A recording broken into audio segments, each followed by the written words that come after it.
नमस्कार। आज बात करते हैं हिंदी व्याकरण की उस बुनियाद की जिसे हम सब संज्ञा या नाउन के नाम से जानते हैं। ये सुनने में शायद बेसिक लगे, लेकिन यकीन मानिए, इस एक कॉन्सेप्ट को ठीक से समझ लेने पर भाषा को देखने का पूरा नजरिया ही बदल जाता है। तो चलिए इसे एकदम आसान तरीके से समझते हैं। अच्छा, एक पल के लिए, बस एक पल के लिए सोचकर देखिए।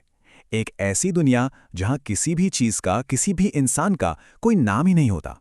सोचिए जरा, कितनी अजीब और उलझन भरी होती वो दुनिया। हम एक दूसरे से बात कैसे करते? अगर कुछ चाहिए होता तो उसे मांगते कैसे? मतलब कल्पना कीजिए, अगर प्यास लगी है तो कहना पड़ता, मुझे वो जो पारदर्शी चीज है ना जिसे पीते हैं वो दो। या किसी किताब के लिए बोलना पड़ता, अरे वो जो बहुत सारे पन्नों वाली चीज है वो देना जरा। कितना ज्यादा कंफ्यूजन होता है ना। हर बात को समझाना एक पहेली बन जाता। और बस इसी सबसे बड़ी उलझन को सुलझाने के लिए व्याकरण ने हमें एक जादुई टूल दिया है, और उस टूल का नाम है संज्ञा। संज्ञा असल में हमारी दुनिया को ऑर्गेनाइज करने का एक तरीका है, हर चीज को एक पहचान देने का, ताकि हम आसानी से उसके बारे में बात कर सकें। तो फिर इसकी परिभाषा क्या है? बहुत ही सीधी और सरल। किसी भी व्यक्ति, वस्तु यानी कोई भी चीज, स्थान, जानवर या यहां तक कि हमारे मन के भाव जैसे खुशी, गुस्सा, बचपन, इन सबके नाम को ही संज्ञा कहते हैं। आसान शब्दों में हर नाम एक संज्ञा है। देखिए, अगर आज की इस पूरी बातचीत से सिर्फ एक बात याद रखनी हो तो बस ये याद रखिए, संज्ञा का मतलब है नाम। That's it. दुनिया में जिस भी चीज का कोई नाम है वो एक संज्ञा है। बस इतना ही है ये पूरा कॉन्सेप्ट। लेकिन यहां एक सवाल मन में आता है, भाई दुनिया में तो लाखों करोड़ों नाम हैं, तो क्या इसका मतलब ये है कि संज्ञा के भी लाखों करोड़ों प्रकार होते हैं? अरे, तब तो ये बहुत ही मुश्किल हो जाएगा। नहीं नहीं, घबराने की बिल्कुल जरूरत नहीं है। व्याकरण बनाने वालों ने हमारा काम आसान कर दिया है। उन्होंने इन करोड़ों नामों को सिर्फ 5 मुख्य परिवारों में बांट दिया है। तो चलिए एक एक करके इन 5 परिवारों से मिलते हैं। पहला परिवार है व्यक्तिवाचक संज्ञा। जैसा कि नाम से ही जाहिर है, व्यक्ति यानी ये किसी एक स्पेसिफिक नाम के बारे में है। जब हम किसी एक खास इंसान का नाम लेते हैं जैसे टिल्लू, या किसी एक खास जगह का नाम जैसे दिल्ली, या फिर किसी एक खास किताब का नाम जैसे रामायण, तो ये सब व्यक्तिवाचक संज्ञा हैं। ये नाम यूनिक होते हैं, अपने आप में एक ही होते हैं। अब आते हैं दूसरे परिवार पर, जो है जातिवाचक संज्ञा।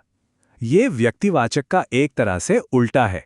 ये किसी एक खास चीज का नहीं, बल्कि उसकी पूरी जाति या कैटेगरी का नाम होता है। जैसे जब हम कहते हैं लड़का, तो वो कोई भी लड़का हो सकता है, टिल्लू भी हो सकता है, कोई और भी हो सकता है। जब हम शहर कहते हैं तो वो दिल्ली भी हो सकता है, मुंबई भी, कोई भी शहर। इसी तरह नदी या किताब, ये किसी एक का नहीं बल्कि पूरी श्रेणी का नाम है। तीसरा परिवार थोड़ा अलग और इंटरेस्टिंग है।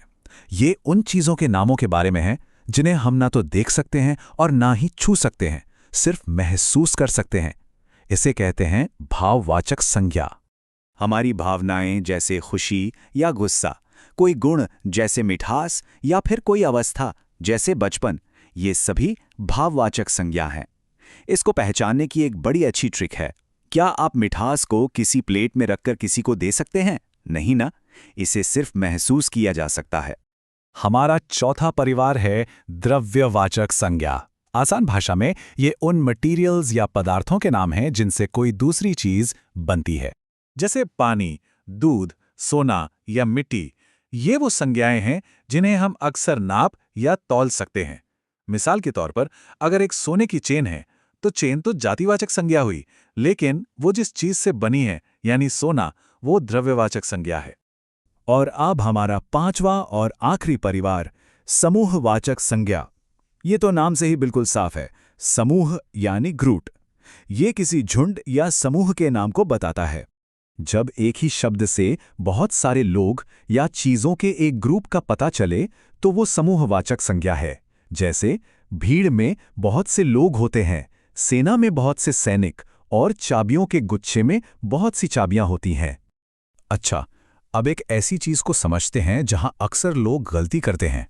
ये एक बहुत ही कॉमन ग्रामर ट्रैप है, भाववाचक संज्ञा और विशेषण के बीच का कन्फ्यूजन।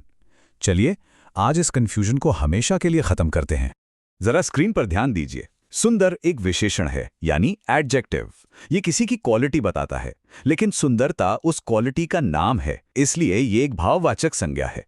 इसी तरह मित्र एक जातिवाचक संज्ञा है, लेकिन मित्रता उस रिश्ते का भाव है, तो वो भाववाचक संज्ञा है। इसे याद रखने की एक बहुत ही आसान ट्रिक है।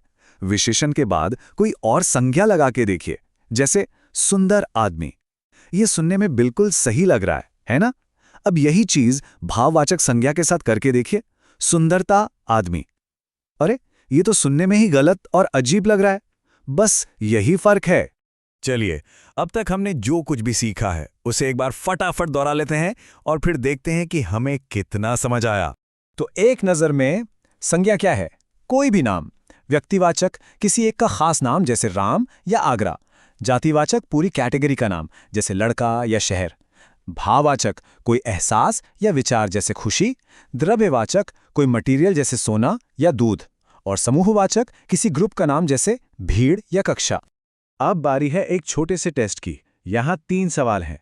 पहला, सेना कौन सी संज्ञा है? दूसरा, थकावट क्या है? और तीसरा, पर्वत और हिमालय में से जातिवाचक कौन है और व्यक्तिवाचक कौन? जरा सोचिए अपने जवाब।